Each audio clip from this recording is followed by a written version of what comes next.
Hello everyone, मेरा नाम है साक्षी पटवा और मैं आपके साथ शेयर करूंगी 17, 18, 19, 20 तक का करंट अफेयर। और जो हम करंट अफेयर देखेंगे वो current affair plus GK based current affair होगा। जीके बेस्ड करंट अफेयर मतलब होता है कि उसमें करंट अफेयर तो होगा ही, साथ में उसके कुछ जो एक्स्ट्रा फैक्ट हैं या जो जीके बेस्ड क्वेश्चन जो एग्जाम में पूछे जा सकते हैं हम वो भी इसमें कवर करेंगे। और एग्जाम्स में मतलब जो करंट अफेयर तो सभी एग्जाम्स में आता है, कोई भी कॉम्पिटेटिव एग्जाम और एसएससी रेलवे सभी में आता है, तो हम सिर्फ इंपॉर्टेंट क्वेश्चन ही इसमें देखेंगे जो आपको एग्जाम्स में काम आएंगे।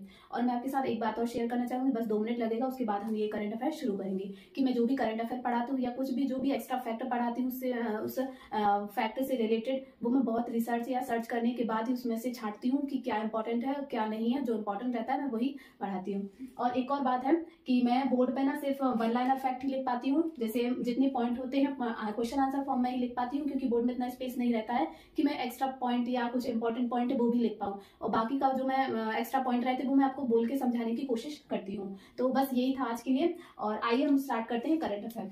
तो पहला क्वेश्चन है हमारा, पूर्वोत्तर का सबसे बड़ा बहुउद्देशीय स्टेडियम कहाँ बनाया जा रहा है? तो ये बनाया जा रहा है शिलांग में। मेघालय के सीएम है कॉनराड के संगमा, इन्होंने घोषणा की है कि शिलांग में एक मल्टीपर्पज इंडोर स्टेडियम बनाया जा रहा है जो पूर्वोत्तर क्षेत्र का सबसे बड़ा स्टेडियम होगा। इस स्टेडियम में squash, badminton, table tennis, volleyball आदि जैसे कई प्रकार के खेलों की उन्नत सुविधाएं प्रदान की जाएगी। और ये जो मल्टीपर्पज स्टेडियम, इसकी कुल बैठक क्षमता होगी 30,000 दर्शक के करीब। चूंकि शिलांग आता है मेघालय में, तो मेघालय को पूर्व का स्कॉटलैंड भी कहा जाता है, और मेघालय जो शब्द है उसका अर्थ होता है बादलों का घर। नेक्स्ट क्वेश्चन की तरफ हम जाएं तो नेक्स्ट हमारा ग्लोबल यूनिकॉर्न इंडेक्स में शीर्ष देश कौन रहा है? तो इसमें शीर्ष देश है, मतलब इसमें फर्स्ट स्थान पर है अमेरिका देश। पहले हम जानते हैं कि यूनिकॉर्न, एक जो नया वर्ड आया है यूनिकॉर्न, इसका मतलब क्या होता है? तो इसका मतलब होता है, यूनिकॉर्न का मतलब होता है कि स्टार्टअप कंपनी से होता है जिसकी वैल्यूएशन $1 अरब या इससे अधिक हो। सरल भाषा में समझें तो यूनिकॉर्न शब्द का मतलब होता है कि कोई भी प्राइवेट कंपनी जिसकी मार्केट वैल्यू $1 अरब को पार कर जाती है तो वो कंपनी जो है वो यूनिकॉर्न में शामिल हो जाती है, यूनिकॉर्न लिस्ट में शामिल हो जाती है। तो हाल ही में हुरन ने ग्लोबल यूनिकॉर्न इंडेक्स 2023 की लिस्ट जारी की है, जिसमें अमेरिका है पहले स्थान पर, दूसरे स्थान पर आता है चीन और तीसरे स्थान पर है भारत। भारत इस रैंक में 3rd स्थान पर है। और भारत की हम कुछ स्टार्टअप्स के बारे में जाने, जैसे भारत का बायजूस, ये एडटेक स्टार्टअप हो गया, एक फूड प्लेटफॉर्म है स्विगी, और एक है गेमिंग प्लेटफॉर्म है Dream11। ये जो 3 जो स्टार्टअप्स हैं भारत के, ये इस यूनिकॉर्न स्टार्टअप्स में शामिल हुए हैं।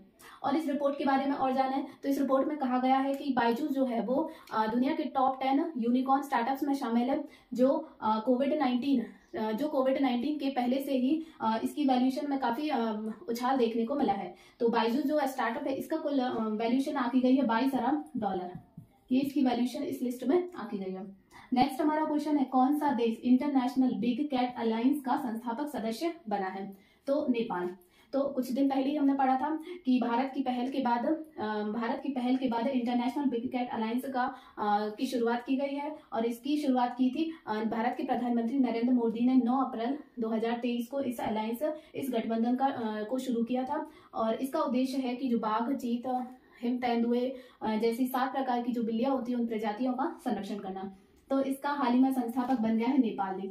नेपाल के बारे में कुछ हम जाने तो जैसे नेपाल के राष्ट्रपति हैं विद्या देवी भंडारी, और नेपाल के सीएम है पुष्प कमल दहल। नेपाल की जनसंख्या बारे में जाने तो नेपाल की जनसंख्या करीब 3 करोड़ 30 लाख जनसंख्या है। नेक्स्ट हम क्वेश्चन की तरफ जाएं तो नेक्स्ट हमारा वित्त वर्ष 2022-23 का भारत का सबसे बड़ा व्यापारिक भागीदार देश कौन बन गया? तो ये बन गया है अमेरिका। इसका मतलब हुआ कि भारत और अमेरिका के बीच जमकर व्यापार हो रहा है। इसके पहले चीन जो था वो भारत का सबसे बड़ा व्यापारिक देश था। तो अभी हाल ही के दिनों में चीन और भारत के बीच व्यापार कुछ कम हुआ है, तो इसके बाद से अमेरिका सबसे बड़ा भागीदार बन गया है। और इन रिपोर्ट की माने और इन जानकारों के मुताबिक भारत के साथ अमेरिका का व्यापार, द्विपक्षीय व्यापार का जो बढ़ने का सिलसिला है वो आगे वाले वर्षों में भी जारी रहेगा, क्योंकि जो दोनों देश हैं वह आपसी आर्थिक संबंधों को मजबूत करना चाहते हैं। और इस भागीदार में चीन का जो व्यापार है वो भारत के साथ कम हो रहा है। नेक्स्ट हम बात करें 5 दक्षिण एशियाई देश, मतलब 5 साउथ एशियन कंट्री किस राज्य की पर्यटन प्रोत्साहन योजना का हिस्सा बनेंगी? तो ये बनेगी मध्य प्रदेश। तो वो 5 साउथ एशियन कंट्रीज कौन कौन है? पहले नंबर पर आता है भूटान, दूसरा बांग्लादेश, तीसरा नेपाल, चौथा मालदीव और 5वां श्रीलंका। तो ये 5 देश हैं जो राज्य की पर्यटन प्रोत्साहन योजना का हिस्सा बनेंगे। इसका उद्देश्य होगा कि जो मध्य प्रदेश राज्य उसके पर्यटन को बढ़ावा देगा। मध्य प्रदेश के कुछ फैक्ट जाने तो मध्य प्रदेश के जैसे 3 पर्यटन स्थल है, जैसे सांची हो गया, खजुराहो हो गया और भीमबेटका। ये जो 3 है ये यूनेस्को की विश्व धरोहर सूची में शामिल है।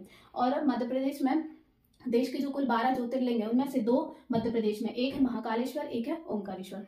नेक्स्ट क्वेश्चन है, कहाँ के बिहू के प्रदर्शन ने गिनीज वर्ल्ड रिकॉर्ड बनाया है? तो हम सभी जानते हैं बिहू जो है वो असम का त्योहार है, असम का फेस्टिवल है।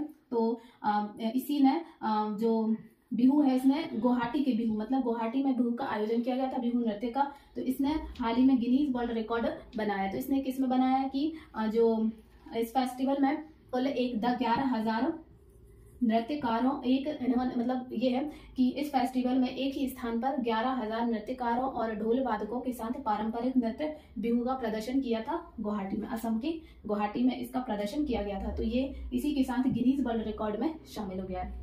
नेक्स्ट हम बात करें, इस्पात मंत्रालय कहाँ भारत इस्पात 2023 प्रदर्शनी का आयोजन करेंगे? तो ये आयोजन किया जाएगा मुंबई में। तो ये जो प्रदर्शनी होगी ये एक इस्पात मंत्रालय आयोजित करेगा। इस्पात मंत्रालय एक प्रदर्शनी और एक सम्मेलन, अंतर्राष्ट्रीय सम्मेलन भारत इस्पात इंडिया स्टील 2023 का आयोजन मुंबई में किया जाएगा और इसका उद्घाटन करेंगे केंद्रीय इस्पात मंत्री ज्योतिरादित्य सिंधिया। ये इसका उद्घाटन करेंगे। तो ये इंपॉर्टेंट हो गया कि ज्योतिरादित्य सिंधिया केंद्रीय इस्पात मंत्री हैं। तो एग्जाम्स में भी काफी बार पूछा जा सकता है, जो केंद्रीय मंत्री होते हैं उनके बारे में भी पूछा जाता है।